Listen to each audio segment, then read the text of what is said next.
In my recent first video on CEB, I highlighted CEB as a hidden gem within the malicious EMS player. Today, let's revisit CEB to explore more in depth as to why I think this company remains an underdog with substantial potential and the likely reason as to why CEB stock price has been trading downward and what would be its potential catalyst to skyrocket CEB stock price and what could be the potential valuation of CEB going forward. Before I begin, allow me to congratulate myself and my IM members on locking in a winning trade on last Friday, that is 12th of July, where I sold Cherubim trade and bagged a profit of 11.7%. Now let's get back to business. In my recent video on CEB, I did share that CEB management acquired Icon Technologies in December 2023.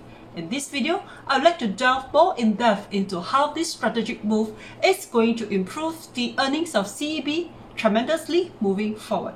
To recap, last year in 2023, after CEB successfully raised RM 73.8 million by placing new shares of up to 69 million at RM 1.07 per share to private investors, CEB then went ahead to acquire a virtual EMS player in US named Icon Technologies for USD 60.5 million or equivalent to approximately RM 76.6 billion. With this acquisition, it marked the beginning of CEB's journey in pursuing an asset-led manufacturing business model jointly with Icon Technologies as a group with effect from January this year 2024 and beyond.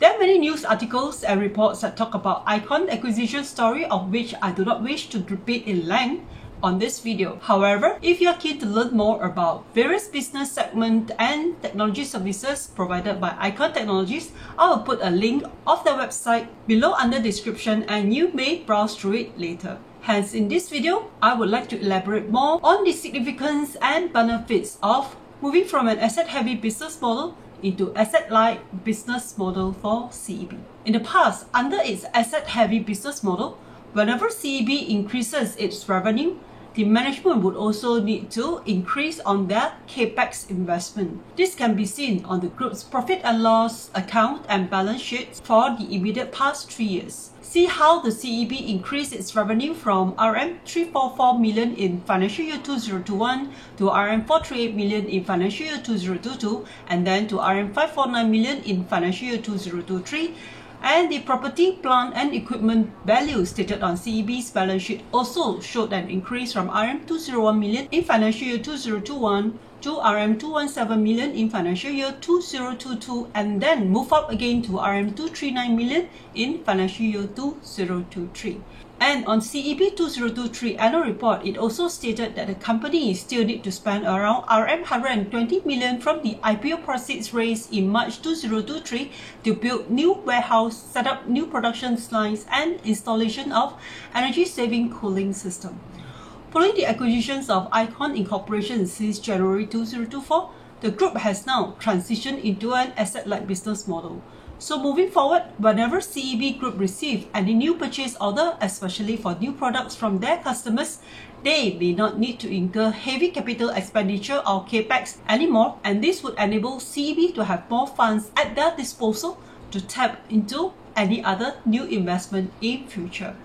And on top of that, now CEB gets to leverage on Icon virtual manufacturing platform to break up the jobs and let other parts and components manufacturers to jointly work together in producing the end products for delivery to their customers. In short, Icon Technology will act as project manager for CEB by helping to manage each project separately and individually by collaborating with over 300 vendors who are on board on their virtual manufacturing platform. In other words, Icon Technology sounds like my interior designer who acts also as a project manager to coordinate with various contractors on my house renovation rather than me myself having to do the master coordination. This would result in potential greater efficiency, cost saving while maintaining focus on quality. In short, by pursuing an asset-light business model, CEB is now able to grow its revenue without having to increase on its capex investment, meaning less fixed assets expenses and less maintenance, less depreciation, hence resulting in improved free cash flow. All this would in turn help to position CEB to be highly adaptable to market changes. Here I would like to share a similar real case studies of how a public listed company in the US, upon transitioning from an asset-heavy business model into asset-light business model, helps propel the company bottom line and, in turn, how it sent the company's stock price to the roof. This company is none other than Advanced Micro Devices Incorporation, listed on Nasdaq under AMD. It started transitioning from asset-heavy business model into asset-light business model way back in year 2009, when AMD disposed of their foundry manufacturing arms. Thereafter, AMD became an asset-light software company focused solely on chip designing and testing capabilities to compete against Intel. Fast forward to today, that is 15 years later, we witness how AMD's stock price has skyrocketed from under $5 about 15 years ago to now trading around USD $181 as of last close on 13 July Friday 2024, as shown on the chart over here, which represented an increase of 3,510% and garnering a market cap of USD 293 billion. Wow! At the same time, the asset-heavy GlobalFoundries also went public and got listed in the year of 2021 in the US stock exchange. However, its shares prices have been trading in a range of USD 47 to around USD 63 in the past 3 to 4 years, as you can see on the chart here. Today, GlobalFoundries share price is trading at around USD 54 with market capitalization of about USD 30 billion. This market cap of USD 30 billion is a big distance away from AMD market value of USD 293 billion. This case study further reinforced the benefit of an asset-light business model versus an asset-heavy one. Of course, I have to admit that there are many other variables which we should have also taken into account when we draw a comparison between two business models adopted by two different tech companies.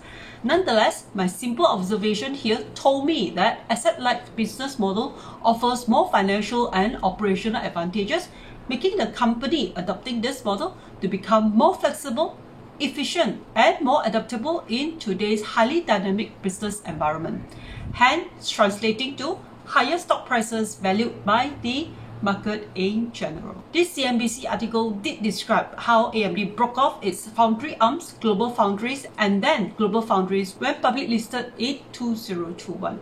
There are many more online articles you can Google and read them for yourself to verify the facts. Now come the million-dollar questions. Will CEB be the next AMD of Bursa Malaysia? Once the asset-light business model began to contribute favorably to the business performance to the company over, say, the next 3 to 5 years? What do you think? Feel free to share your comments with us here under the section below. On the fundamental valuation-wise, when I take a look at selected larger electronic manufacturing services, or in short we call it EMS players listed on the Bursa Malaysia Stock Exchange, I discovered an interesting observation which may be of your interest to know. When you take a look at the table here, you will notice that selected consumer electronics products centric EMS stocks are generally trading around the PE of 20 times to 27 times as of 5th July 2024 closing price, and the net profit margin for consumer product centric EMS player like VS Industry, EG Industry, and SKP Resources ranges from 3 to 6% based on its latest 2 financial year-end account or trailing 12 months quarterly net profit. Now, if you compare it to industrial electronic product-centric EMS like NationGate and ATAC, consumer electronic products EMS player net profit is lower.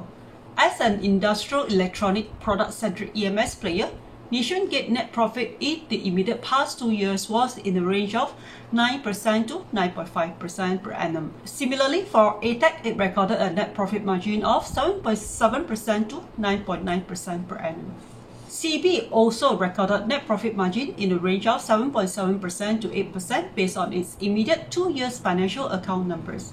This partly explains why industrial electronics product-centric EMS players are generally trading at higher PE ratio, like NationGate PE ratio is around 62 times and ATAC PE ratio is around 35 times based on its trailing past 12 months net profits record.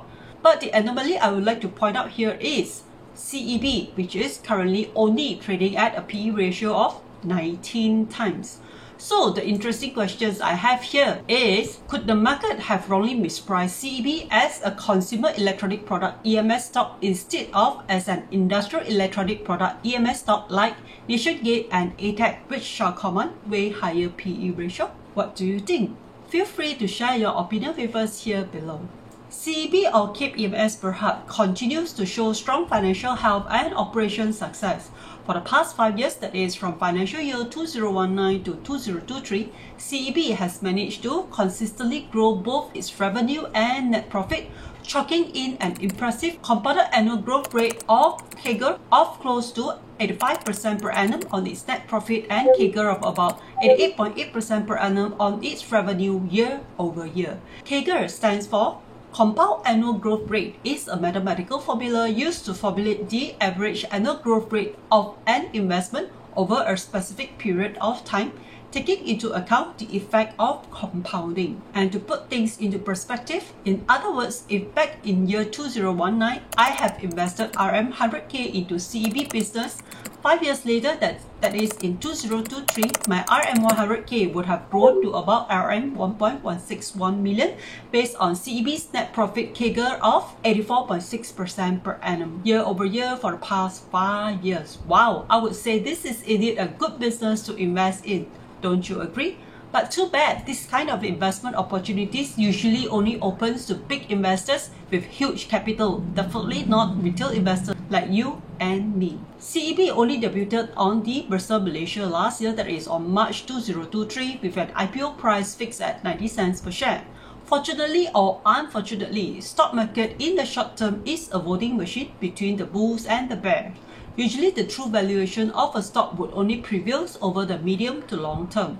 And currently, we could see that in the short term, the bear has taken over, and based on the last Friday, 12th of July 2024 close, CEB is trading at around 92 cents, which is just about 2 cents shy away from its IPO price. So, would you think this presents as a good opportunity for us to invest into CEB business as a shareholder? If you did watch my first video on CEB, which was released about a month ago, I did share that I bought my first tranche into CEB stock at around 98 cents on the 30th May this year, and recently I have added my second tranche at around 93 cents to dollar cost average down my position, which I did share with my investment mindset members.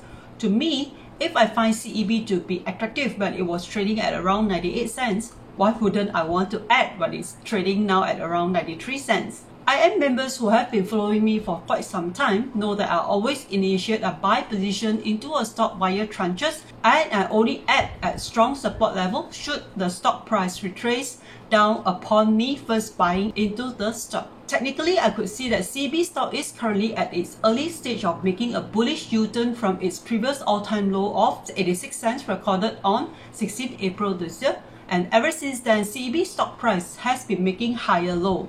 If CEB stock price is able to break through 1 ringgit and 03 cents, which serve as a strong resistance, it would be able to scale higher high. As shared in my first video, my first target price for CEB still remain at 1 ringgit and 13 cents, and my second target profit is at 1 ringgit and 30 cents. And from its last trading price of 92 cents, this would represent a potential profit of 22% at the first target price of 1 ringgit and 13 cents and potential profit of 41% at its second target price of 1 ringgit and 30 cents. There are some investors holding the view that when CEB stock price hit RM 1.07 in the near future, which coincide with its previous private placement price per share offered last year December to private investor, the CEB stock price would be met with ample selling pressure, as they assume that these private investors would be more than happy to let it go at break-even level. But I beg to differ. As an investor myself, I always choose to invest into an investment with intention of making profit and definitely not to break even. This is because there would be the element of opportunity cost involved if the investors were to choose a break-even investment deal. What's more, if we are talking about big private investor here. For your information, private placement refers to selling of stock by a company to an exclusive limited group of pre-selected investors. This group typically includes accredited investors, institutional investors, and high net worth investors. And this pool of investors usually buy into a private placement of companies with high growth potential, which could lead to higher returns for investors if the company succeeds in the medium term. And they usually have more negotiating power regarding the terms and price of the investment deal they get into. In this instance, CEB would have to offer this exclusive private investor a discounted price on its stock in order to induce these big guys to invest or buy into their stock. On top of a good discount, these private investors would also need to know that investment into CEB stock would give them a good or lucrative returns over time. Some of these investors may have an investment horizon of at least 1 year or longer, 2 to 3 years. So if these private investors have bought into CEB stock via private placement way back in 12 December 2023, given a 1 year investing horizon, it wouldn't have big sense for them to want to sell off their position in CEB stock at around RM 1.07 just to break even. And to me, if those big private investors is willing to buy CEB stock at RM 1.07, which is supposed to be a discounted price, at current price CEB stock is trading that is around 92 cents, it is an even bigger discount for me to buy in. And I also opine that the lackluster performance in CEB stock price of late is more of a market sentiment towards electronic stock and sector rotation. We could see that most of the stock listed on Bursa, which have rallied much in the first half of this year, are mostly stocks that belongs to Semicon, which rides on the AI boom, construction stock riding on the data center frenzy, oil and gas stocks, and property development stocks in anticipation of rate cut by Bank Negara within this year. Now that we have entered into the second half of 2024, do not forget that according to many analysts, they are expecting the industrial manufacturing sector to pick up. And in the recent past few days, we have also witnessed the start of Wall Street traders begin to retreat out of tech mega caps into riskier corners of the market, that is the small cap, in the bet that the Federal Reserve will be able to cut interest rates soon, sparked by signs of inflation slowing down. Similarly, will Bursa soon be able to pick up on this rotation as well? Though by looking at the immediate past 6 quarterly earnings result, CEB financial performance may seem to be swinging up and down, but I view this as the norm in any businesses. And it is only fair for us to assess a business financial performance at least on a medium term rather than on short term basis. And despite CEB achieving a strong rebound on its first quarter financial year 2024, where the revenue increased by 4.6% from RM 147.7 million in the preceding quarters to RM 154.5 million in the current quarter, and having profit after tax of RM 13.4 million, which was a jump of 143% from RM 5.5 million in immediate preceding quarter Q4 2023. But under Note B3, the management did mention that though they are optimistic about the group's remaining second half of 2024 financial performance, notwithstanding some uncontrollable factors like Taiwan earthquake, Red Sea crisis trigger rising of shipping costs internationally, worsening of geopolitical war, and etc., which may cause a slowdown in the global economy. Could this be also one of the factors causing CEB stock price to continue on its downwards trading thus far? In conclusion, before deciding if I want to buy into CEB stock, there are a few important questions which I would ask myself. The first one, could CEB stock be the next AMD of Bursa Malaysia once its asset-light business model starts to contribute favorably to its earnings in the next 3 to 5 years? Second, will CEB stock eventually get priced correctly to be on the same page as other industrial electronics EMS players like NationGate and ATEC? If yes, this would represent at least a 2x from its current PE ratio of 18 times at 92 cents. And third, will CEB management be able to recreate its past 5 years historical CAGR of 84% in the next 5 years, so that if I were to invest my RM100K into CEB stock, maybe would my investment also grow to become RM 1.161 million over 5 years?